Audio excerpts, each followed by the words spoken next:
ನಮಸ್ಕಾರ ವೀಕ್ಷಕರೇ, ಶೋಧ ಚಾನೆಲ್ಗೆ ಎಲ್ಲರಿಗೂ ಸ್ವಾಗತ.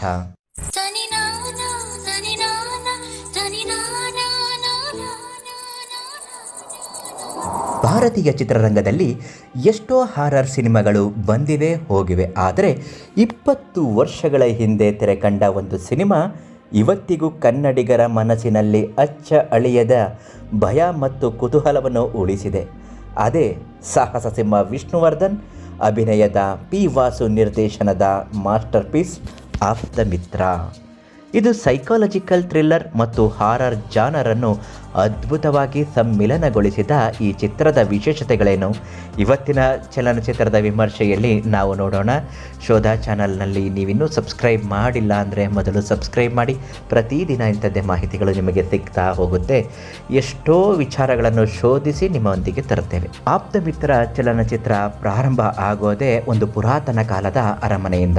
ರಮೇಶ್ ಮತ್ತು ಗಂಗಾ ತಮ್ಮ ಪೂರ್ವಜರ ಅರಮನೆಗೆ ವಾಸಿಸಲು ಬರುತ್ತಾರೆ. ಆದರೆ ಆ ಅರಮನೆಯಲ್ಲಿ ನಾಗವಲ್ಲಿ ಎಂಬ ನರ್ತಕಿಯ ಆತ್ಮ ಅಡಗಿದೆ ಎಂಬ ಭಯಾನಕ ಇತಿಹಾಸವೂ ಇರುತ್ತದೆ.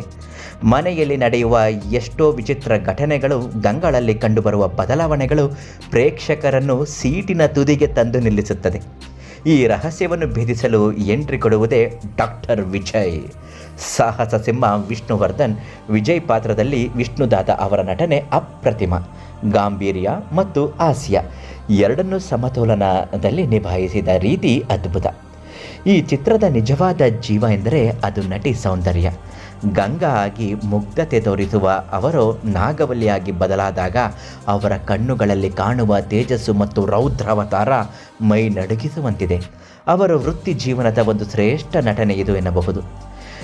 ರಮೇಶ್ ಅವರ ಆತಂಕ ಮತ್ತು ದ್ವಾರ್ಕೀಶ್ ಅವರ ಕಾಮಿಡಿ ಟೈಮಿಂಗ್ ಈ ಚಿತ್ರದ ಪ್ಲಸ್ ಪಾಯಿಂಟ್ ಆಗಿರುತ್ತದೆ. ಇನ್ನು ಚಲನಚಿತ್ರಕ್ಕೆ ಸಂಬಂಧಪಟ್ಟ ಹಾಗೆ ಒಂದು ವಿಶೇಷವನ್ನು ನೋಡುವುದಾದರೆ, ಇದು ಸಂಪೂರ್ಣವಾಗಿ ದೆವ್ವದ ಕಥೆ ಆಗಿರಲು ಸಾಧ್ಯವಿಲ್ಲ. ಇದು ಸೈಕಾಲಜಿಕಲ್ ಡಿಸಾರ್ಡರ್.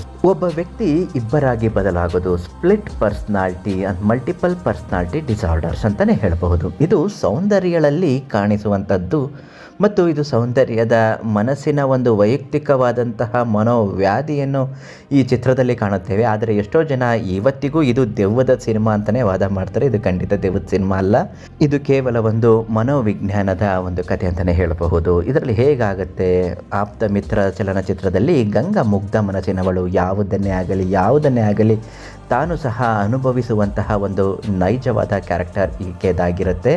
ನಾಗವಲ್ಲಿಯ ಕಥೆಯನ್ನು ಕೇಳಿ ಒಂದು ಕುತೂಹಲದಿಂದ ಆ ರೂಮಿನಲ್ಲಿ ಯಾರು ಹೋಗಬಾರ್ದು ಅಂತ ನಿರ್ಬಂಧ ಮಾಡಿದರೂ ಕೂಡ ಕುತೂಹಲವನ್ನು ಒಡೆದು ಆ ರೂಮಿಗೆ ಹೋಗಿ ನಾಗವಲ್ಲಿಯ ಫೋಟೋ, ನಾಗವಲ್ಲಿಗೆ ಸಂಬಂಧಪಟ್ಟಂತಹ ವಸ್ತುಗಳು ಮತ್ತು ಭರತನಾಟ್ಯಂ ಬಟ್ಟೆಗಳು ಎಲ್ಲವನ್ನು ತನಗೆ ತಾನೇ ಹಾಕಿಕೊಂಡು ನಾಗವಲ್ಲಿಯ ಹಾಗೆ ವೇಷ ಬದಲಾಯಿಸಿಕೊಂಡು ಆಕೆಯ ಹಾಗೆ ನಿಲ್ಲುವುದು, ಕುಳಿತುಕೊಳ್ಳುವುದು, ಗಾಂಭೀರ್ಯದ ಮುಖಭಾವನೆಗಳನ್ನು ಬದಲಾಯಿಸಿಕೊಳ್ಳುವುದು, ತನಗೆ ತಾನೇ ಅರಿವಿಲ್ಲದಂತೆ ನಾಗವಲ್ಲಿಯಾಗೆ ಮಾನಸಿಕವಾಗಿ ಬದಲಾಗುತ್ತಾ ಇರುತ್ತಾಳೆ ಹೊರತು ದೆವ್ವದಿಂದ ಆತ್ಮದಿಂದ ನಾಗವಲ್ಲಿ ಆಗಿರೋದಿಲ್ಲ. ಇದೊಂದು ಮನೋವ್ಯಾಧಿಯಾಗಿ ಬದಲಾಗುತ್ತಿರುತ್ತಾಳೆ.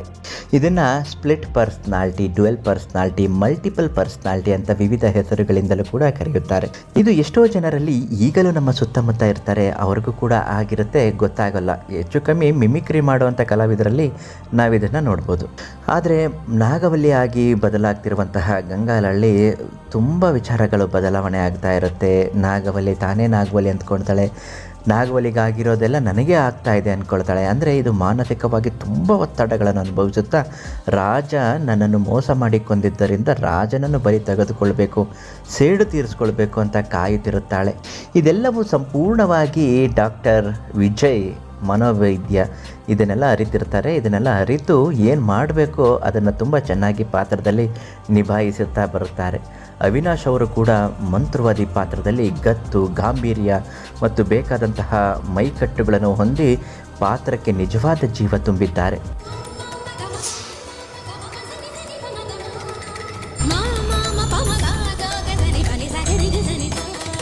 ಒಂದು ದಿವಸ ತನಗೆ ನೃತ್ಯ ಬರದೇ ಇದ್ದರೂ ನಾನೇ ನಾಗವಲ್ಲಿ ಎಂದ ಭ್ರಮೆಯಲ್ಲಿದ್ದಂತಹ ಗಂಗಾ ಭರತನಾಟ್ಯ ಮಾಡುತ್ತಿರುವಾಗ ವಿಜಯ ರಾಜೇಂದ್ರ ಬಹದ್ದೂರಾಗಿ ಡಾಕ್ಟರ್ ವಿಜಯ್ ಕಾಣಿಸಿಕೊಳ್ಳುತ್ತಾರೆ. ಅವಾಗಿನಿಂದಲೂ ತನ್ನನ್ನು ಕೊಂದವನು ಇವನೇ, ಇವನ ಮೇಲೆ ನಾನು ಸೇಡು ತೀರಿಸಿಕೊಳ್ಳಲೇಬೇಕು ಅಂತ ತುಂಬ ಪ್ರಯತ್ನ ಪಡುತ್ತಿರುತ್ತಾಳೆ. ವಾಸ್ತವದಲ್ಲಿ ನೋಡುವುದಾದರೆ ಒಂದು ಸಣ್ಣ ವಿಚಾರಕ್ಕೆ ದೊಡ್ಡ ಮಟ್ಟದ ಗಲಾಟೆಯಾಗುತ್ತೆ. ರಮೇಶ್ ವಿಷ್ಣುವರ್ಧನ್ ಅವರನ್ನು ತಪ್ಪಾಗಿ ತಿಳಿದುಕೊಂಡಿರ್ತಾರೆ. ನಿಜವಾದ ವಾಸ್ತವ ಸಂಗತಿಯನ್ನು ವಿವರಿಸಿದಾಗಲೇ ಕಥೆಯ ಒಂದು ಸಸ್ಪೆನ್ಸ್ ತೆರೆದುಕೊಳ್ಳುತ್ತಾ ಹೋಗುತ್ತದೆ. ನಾಗವಲ್ಲಿಯ ಗೆಜ್ಜೆಗಳನ್ನು ಗಂಗಾಳ ಕಾಲಿಗೆ ಕಟ್ಟಿದಾಗ ತನಗೆ ತಾನು ಅರಿವಿಲ್ಲದಂತೆ ನಾಗವಲ್ಲಿಯ ವೇಷ ಧರಿಸಿದ ಗಂಗಾ ಕುಣಿದು ಕುಪ್ಪಳಿಸಿ ರೌದ್ರಾವತಾರವಾಗಿ ನಾಗವಲ್ಲಿಯಾಗಿಯೇ ಎದುರುಗಡೆ ಬಂದು ನಿಲ್ಲುತ್ತಾಳೆ. ಈ ದೃಷ್ಟಿಗೋ ಏನೋ ಸೌಂದರ್ಯ ನಿಜವಾಗ್ಲೂ ಪಾಪ ಸತ್ತೇ ಹೋದರು. ಆಪ್ತಮಿತ್ರ ಸಿನಿಮಾ ಕೇವಲ ದೆವ್ವದ ಸಿನಿಮಾವಲ್ಲ, ಇದು ಮನುಷ್ಯನ ಮನಸ್ಸಿನ ಆಳದ ತುಡಿತಗಳನ್ನು, ಮಲ್ಟಿಪಲ್ ಪರ್ಸನಾಲಿಟಿ ಡಿಸಾರ್ಡರ್ಸ್ ಎಂಬ ಮನೋವಿಜ್ಞಾನ ಅಂಶವನ್ನು ಜನಸಾಮಾನ್ಯರಿಗೆ ಅರ್ಥವಾಗುವಂತೆ ಹೇಳಿದ ಸಿನಿಮಾ. ಕ್ಲೈಮ್ಯಾಕ್ಸ್ನಲ್ಲಿ ನಡೆಯುವ ಈ 15 ನಿಮಿಷಗಳ ರಹಸ್ಯ ಸ್ಫೋಟ ಇಂದಿಗೂ ಬೆಸ್ಟ್ ಎನಿಸಿಕೊಳ್ಳುತ್ತದೆ. ಒಟ್ಟಾರೆಯಾಗಿ ಹೇಳುವುದಾದರೆ ಆಪ್ತಮಿತ್ರ ಕನ್ನಡ ಚಲನಚಿತ್ರದ ಒಂದು ಮೈಲುಗಲ್ಲು. ನೀವು ಈ ಸಿನಿಮಾವನ್ನು ಎಷ್ಟು ಬಾರಿ ನೋಡಿದ್ದೀರಿ? ನಾಗವಲ್ಲಿಯ ಪಾತ್ರ ನಿಮಗೆ ಎಷ್ಟು ಇಷ್ಟವಾಯಿತು, ಎಷ್ಟು ಭಯ ಹುಟ್ಟಿಸಿತು ಎಂಬುದನ್ನು ಕಮೆಂಟ್ ಮಾಡಿ ತಿಳಿಸಿ. ಇಂತಹ ಮತ್ತಷ್ಟು ರೋಚಕ ಸಿನಿಮಾಗಳ ವಿಮರ್ಶೆಗಾಗಿ ನಮ್ಮ ಶೋಧ ಚಾನಲನ್ನು ಸಬ್ಸ್ಕ್ರೈಬ್ ಮಾಡಿ. ಶೋಧ ಸದಾ ನಿಮ್ಮೊಂದಿಗೆ. ಧನ್ಯವಾದಗಳು.